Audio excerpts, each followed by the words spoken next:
스티브 잡스가 했던 이런 말이 있습니다. 나는 언제나 더 혁명적인 변화에 끌린다. 최근 2년간 출시된 아이폰의 경우 잡스 형님의 언급과는 다르게 이렇다 할 혁신은 크게 없는 상황입니다만, 올해 출시될 아이폰 12는 2년간 없었던 혁신을 보여줄 수 있을까요? 그리고 아이폰 12는 어떤 변화점을 가지고 나올까요? 지금 바로 알아보시죠. 최근 아이폰 12 셋시에 무선 충전용 소형 자석이 들어간다는 언급이 나왔습니다. 애플 인사이더를 통해 애플의 공식 케이스로 추정되는 유출 사진을 확인할 수 있죠. 아이폰 12 내부 설계를 보여주는 유출 사진들은 애플 아이폰 12 셋시 내부에 원형의 자석이 배치된 모습을 보여주고 있고, 이전 유출에서 배터리의 모습을 확인할 수 있었는데요. 이번 원형 자석 형태의 유출 경로는 웨이보로부터 유출이 되었던 걸 확인할 수 있죠. 이번 유출에서 확인할 수 있는 부분은 무선 충전기를 위한 완벽한 배열처럼 보이며, 갤럭시 제품과 동일하게 무선 충전을 지원하는 제품을 충전할 수 있을 것으로 예측이 되고 있는 상황입니다. 일단 이렇게 된다면 변화점은 존재하게 되는 건데, 이렇게 되면 가장 큰 문제점이 삼성과의 대립이 아닐까 생각해 볼 수 있을 것 같아요. 1차적으로 삼성이 최초로 선보였던 배터리 쉐어링 기능을 가지고 출시된 갤럭시 S10과 대립이 될 수 있다는 거죠. 갤럭시 S10이 출시된 지 1년이 지난 현재 갤럭시 제품에는 기본적으로 배터리 쉐어링 기능이 탑재가 되고 있고, 타사 스마트폰에서는 확인할 수 없는 기능이었죠. 애플의 배터리 쉐어링 기능이 탑재된다면 타기업 제품에도 탑재될 가능성은 존재한다고 생각합니다. 그리고 또 특허 분쟁도 당연히 생기겠죠. 그것도 나름 꿀잼 각일 것 같고, 일각에서는 아이폰 12 자체 충전을 돕기 위해 설계된 것일 수도 있다는 언급도 나오고 있는 상황입니다만, 개인적으로는 무선 배터리 쉐어링 기능이 아닐까 생각해봅니다. 왜냐, 어차피 갤럭시가 애플 닮아가고 애플이 갤럭시 닮아가는 세상이잖아. 다음으로 전해드릴 소식은 아이폰 12 카메라 공급업체에 대한 언급인데요. 아이폰 12 프로 라인업이 아닌 아이폰 12 라인업의 공급 과정에 있어 품질 문제로 인해 어려움을 겪고 있다는 언급이죠. 아이폰 12 카메라 렌즈 공급업체는 지니어스 일렉트로닉 옵티컬이라는 기업인데요. 이 기업의 광각 카메라 렌즈가 고온 고급 테스트 중 코팅에 균열이 발생한 것으로 알려지면서 문제가 생겼다는 걸 확인할 수 있습니다. 이를 대체할 업체로는 라간이라는 업체가 언급되고 있는데, 협곡에서 정신 나간 입은 아니고요. 애플이 출시 일정을 맞추기 위해 문제가 없는 라간을 공급 우선순위 업체로 지정할 가능성이 있다고 언급을 하고 있는 상황이죠. 조금 더 문제를 살펴보면, 문제가 된 부품은 7P 광각렌즈 부품으로 알루미늄 프레임을 사용한 5.4인치,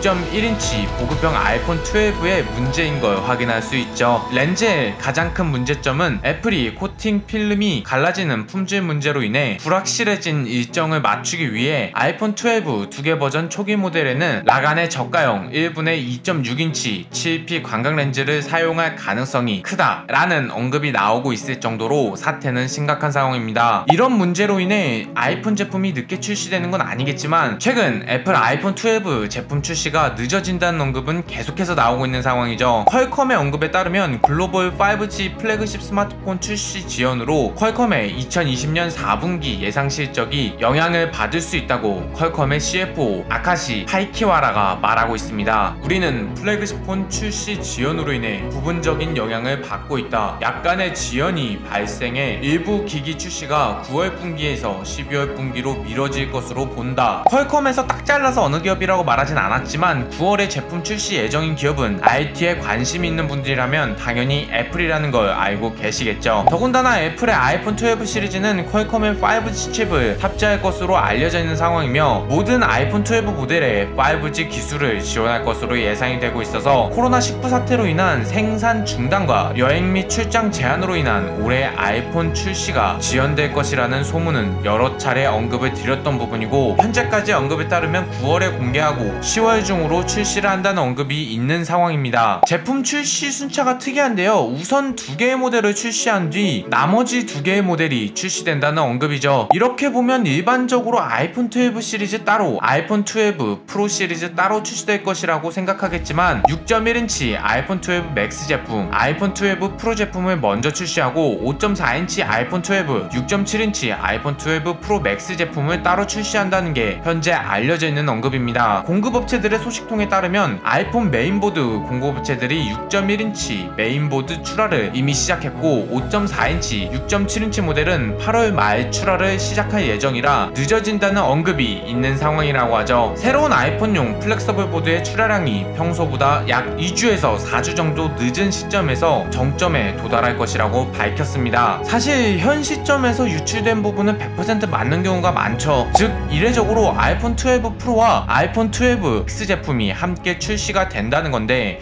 의아한 부분이 많다고 생각이 들어요. 애플이 정말 결함을 몰랐던 걸까요? 라는 의문도 들고 저 상황이 될 때까지 지켜만 보고 있었던 게 말이 안 된다고 생각이 들거든요. 애플의 경우 품질 유지를 위해 엔지니어를 계속해서 협력사에 보내는 걸로 알고 있는 상황이라 소비자가 퀄리티를 신용하고 쓸 수 있다는 점에서 가장 큰 이점이 있는데 이번 유출로 알려진 점은 현재까지 애플의 아성에 흠집을 내는 부분이 아닐까 생각을 해봅니다. 그렇다고 아이폰 12 시리즈의 품질 문제가 있다고 생각을 하진 않고 어떻게 해서든 제품을 수정하고 퀄리티를 올려서 제품을 출시하겠죠. 완벽을 추구하는 애플이니까. 추가적으로 최근 미스터 화이트를 통해 아이폰 12 OLED 디스플레이로 추정되는 라이브 이미지가 공개되었어요. 공개된 이미지와 아이폰 11 프로 디스플레이 이미지를 비교해보면 커넥터 방향이 변경되어 있다는 걸 확인할 수 있는데 이는 로직보드 위치가 반대쪽으로 이동되었기 때문으로 분석하고 있는 상황이죠. 올해 초 아이폰 12 모델 모두 5G 안테나 모듈을 탑재하기 위해 로직보드 위치가 변경될 것이라고 루머가 돌긴 했었는데 이번 유출로 인해 루머가 맞아떨어진다는 걸 확인할 수 있으며 로직보드 위치 변경으로 인해 심트레이 위치도 볼륨 버튼 아래로 이동할 것으로 예측이 되고 있는 상황입니다. 사실상 이 부분은 분해를 하시거나 엔지니어 분들이 아니고서는 중요한 부분은 아니에요. 더군다나 아직까지 후면이 유출되지 않은 상황이라 내부가 어떤 식으로 될 거다 라는 걸 짐작은 할 수 있지만 딱 잘라서 언급을 해드릴 수 있는 상황이 아니라 여기까지 하도록 하겠습니다. 이렇다 저렇다 하더라도 올해 안에 아이폰 12 시리즈는 확실히 만나볼 수 있을 것 같습니다. 중요한 건 언제 출시되냐라는 건데 국내 출시 시점까지 생각해본다면 11월 중순쯤 되면 국내에도 전부 다 풀리지 않을까 생각을 해볼 수 있을 것 같네요. 오늘도 영상 끝까지 시청해주셔서 감사드리고요. 그럼 저는 다음번 영상으로 찾아뵙도록 하겠습니다. 그럼 빠이.